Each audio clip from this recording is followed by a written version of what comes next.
this site.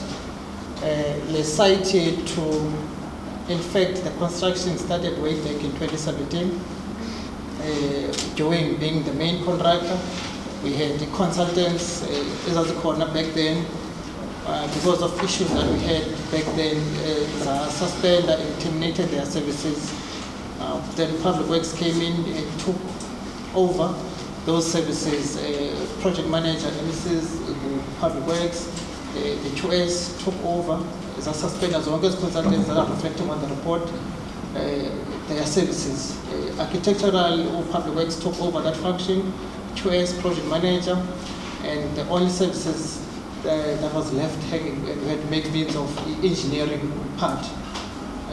At the time they left the site, we were still under 50% of the works. That was last year, March, when they confirmed the suspension. Some are still fighting us through courts. But my purpose is to give the brief of when the up. We have grade R, these 3 blocks that we are seeing. In fact, we are seated here. These 3 blocks, grade R, they are going to be fenced so that there's safety. But going to the main building or the main school, we're going to walk through to the admin block, being block number 5, the admin block here, retaining wall. Next to it, there's a science lab and a library, a computer room, and a library. Then next to it, there's a science lab and a multi-purpose center. Then upper straight, there's a main hall. This is a walker bolo, a lab.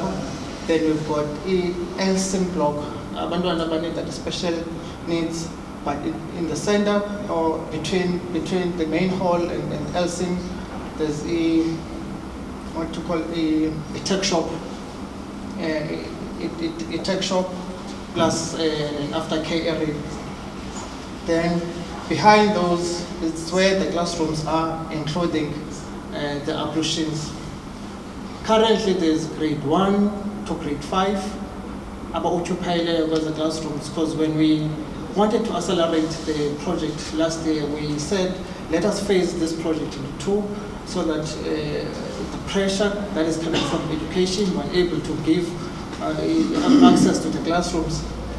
Towards September last year, we handed over the keys for these classrooms. When we do the walkabout, you'll be seeing that there's a hoarding ekoyo. This school is a functional. We are trying to accelerate to complete the entire works. Contractually, it's indicating that by the 8th of June will be done, but looking at works still to be done by end of July. All the works, including the snacks, will be done so that education take full occupation of the school. That's the plan around this project. Thank you. Can you indicate how many classrooms are there? We've got 19 classrooms. The main school's got 19 classrooms. Then under Elson block, we've got 6 classrooms for Elson blocks. There's 3 blocks. Each block's got 2 classrooms. Then the total cost of the project? We initially, when planning was done, it was 113 million. But because of the stoppages and additional work and changes within, we're now sitting at 135 million for the entire development. Thank you. Thank you very much. I'm asking these questions because the project ordinarily would have been finished by end of June, but there's going to be some extension until the end of July. Otherwise, as things are going somewhat as planned. No. Thanks, Chief of Staff. Let me first appreciate MEC Matikizela for this joint program. I think we owe you a lot. We should have done this long time ago. I am learning something here. as the presentation is being made, and also some of the negative effect of the escalation of prices on the basis of the previous arrangements that are there. Hence I'm then saying probably unfortunately you own up even if you were not there. You don't arrive today in government. Even if you were still born, you were there. So you own up everything that happened in the past. So I'm saying probably we needed to find a way on how do we consolidate this approach and be able to look very closely to assist as well as education in the building construction industry. That public work is at the helm of it, so that we can be able to also learn. I was interested, Chief of Staff and the MEC, on the three areas that have already been lifted. One, when was the start of the project itself expected to be completed? When? What were the reasons for not being completed at that time? What is the effect of the escalation of the prices as a result of that? Where are we with the people that made us to be where we are now in terms of the unexpected escalation of prices from a legal point of view? You know, so that we don't take each other for chances. Now you could see that public works enter into the space as intervention. What was happening before, and why does that happen? Hence, I'm saying it's going to be important that we learn from this initiative that the MEC Matikizela has just started, so that we don't have these things happening in the near future.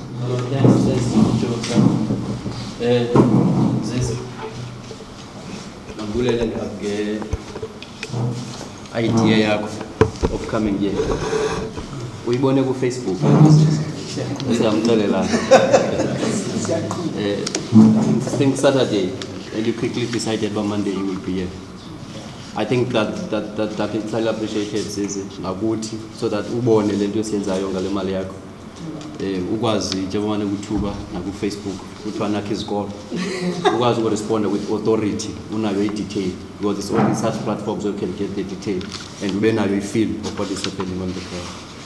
Look, Nakumzis, I think there's a lot of lessons that we've learned over time.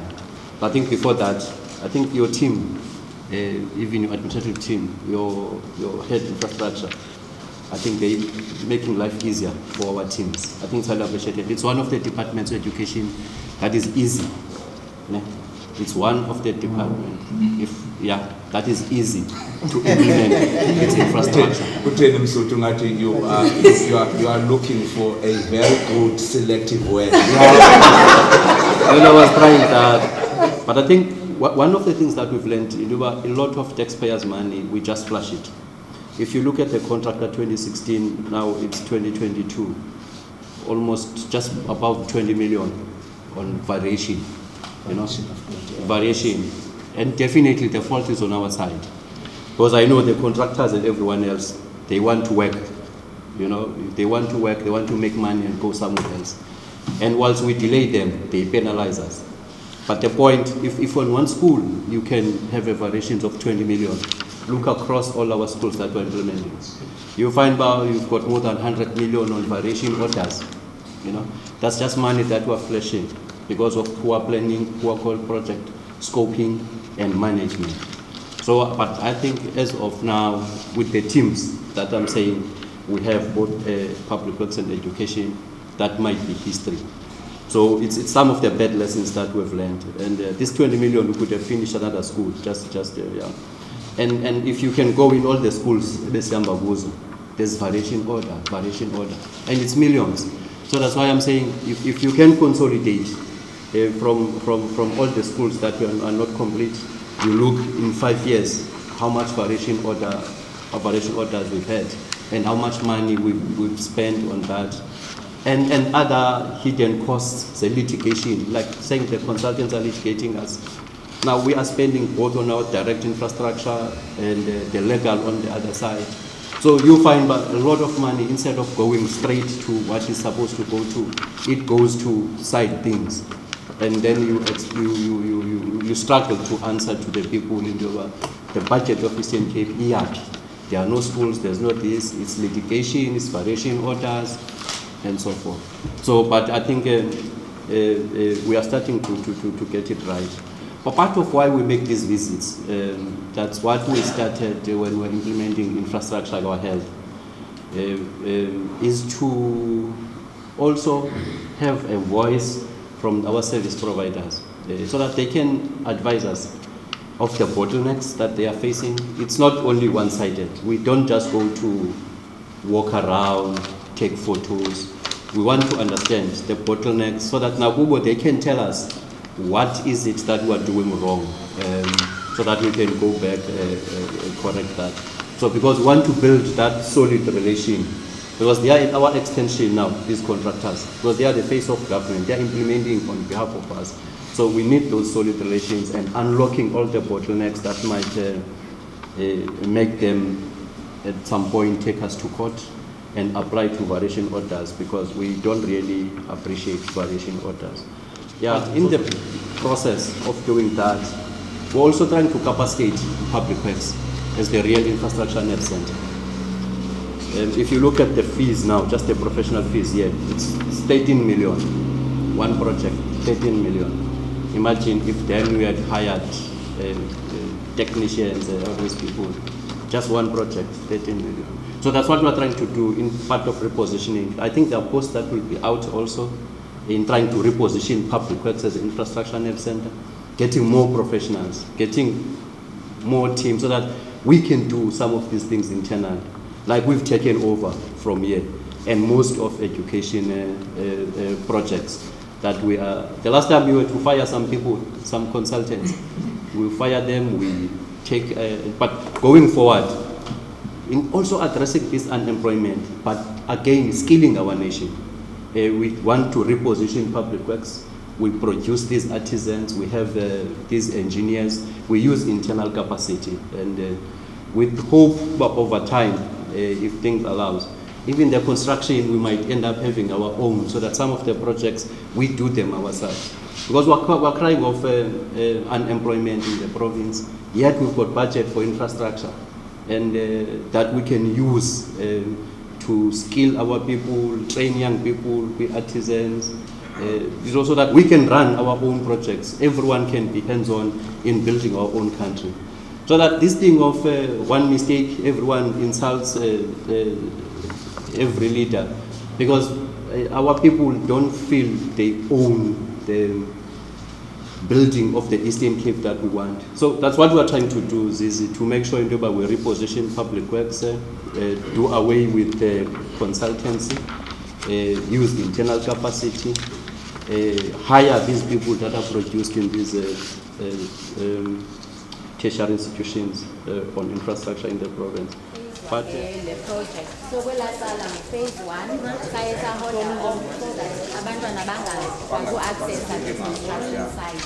So the body because they're off will access it through the other side. Sihambe siyojonga phayana. Let's first finish phase 2, then the principal can take you through to phase 1. Abantwana abane special needs. The challenge the disability aspect.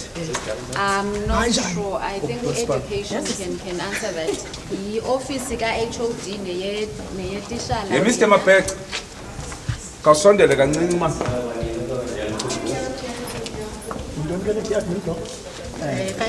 Special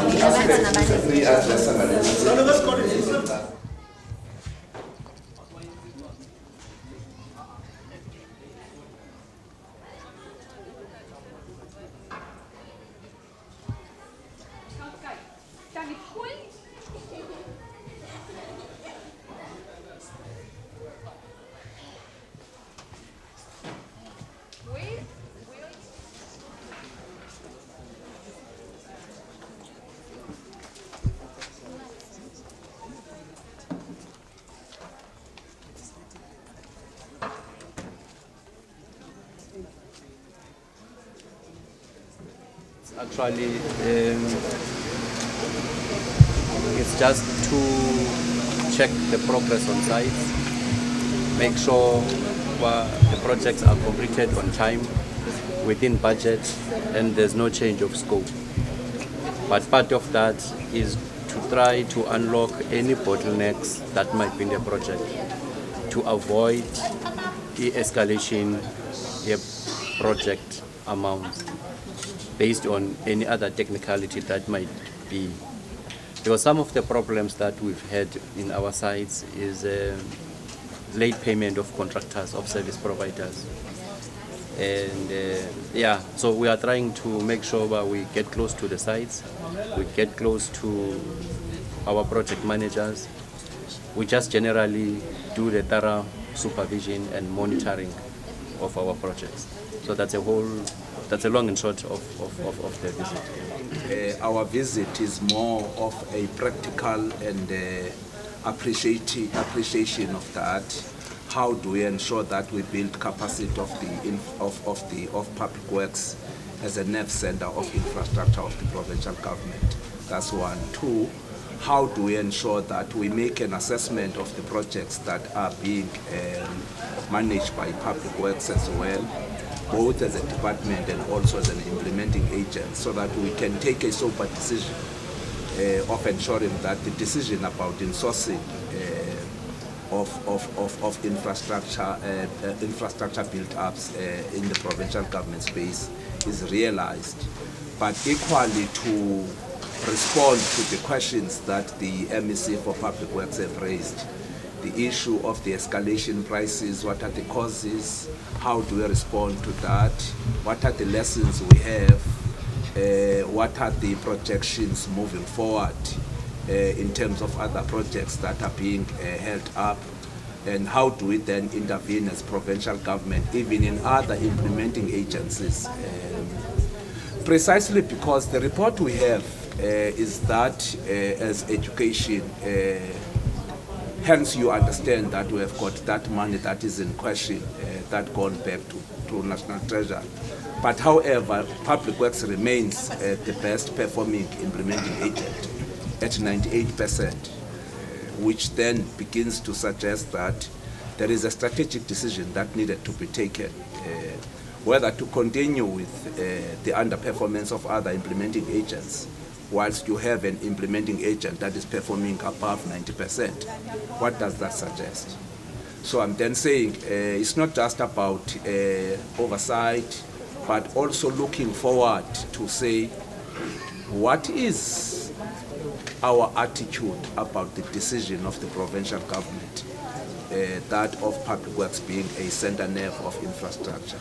How do we resource that? Just let me say, you talk about the artisans, and you talk about Public Works, you understand, absorbing is abasebenzi abenza babakhe, like we have your own artisan engineers and all sort of things. And to address leyo into phaya ke kula mfundo ubuthethe ngayo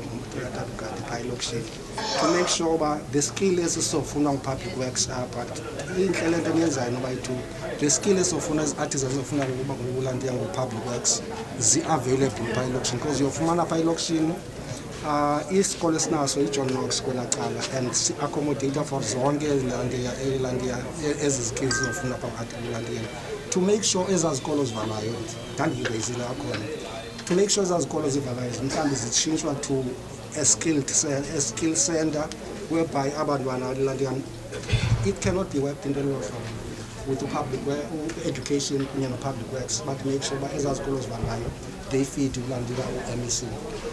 No, in fact, education, busy work at technical schools. One of the school, Ebendikuso Mtata Izolo, it's a technical school. I know for a fact in Alfrenzo, there's corner technical schools, as corner Nasesar apartment, that Esizenzayo, no education. So that is already in motion. So that because it's something that we are piloting, of now making sure that we use the infrastructure budget that we have to partner with those schools and to create the ideal infrastructure nerve center that we want to do as public works. So that's something that we're working on, and I know for a fact we're Emakanda. There's an artisan center that we're building there. So it's something that we are busy working on it across the province. Deep rural in townships, but that's something that we're busy doing with the department. Remember, skilling these people, it takes time. So it's something that you might start seeing it kicking in full swing, maybe in a year's time, 2 years' time. Because, currently, because even in our projects, we pull some of these students from these schools to train them so that they can get experimental training. So it's something that we are doing. It's just that the purpose of the visit now was just to oversee. There will be a time where we will be saying, when we talk of the infrastructure nerve center, what do we mean? And when we want to skill young people of the Eastern Cape to make them own the reconstruction of Eastern Cape, what do we mean? And what kind of partnerships we are doing with all the departments that we are implementing their infrastructure. So I think we'll be able at some point with the MEC to go through with that one. As the Department of Education, with the technical schools that they are doing, what future plans do they have for them, you know? Using our own budget as an immediate one. So it's something that is currently being done. As I'm saying, we've not really focused on that now.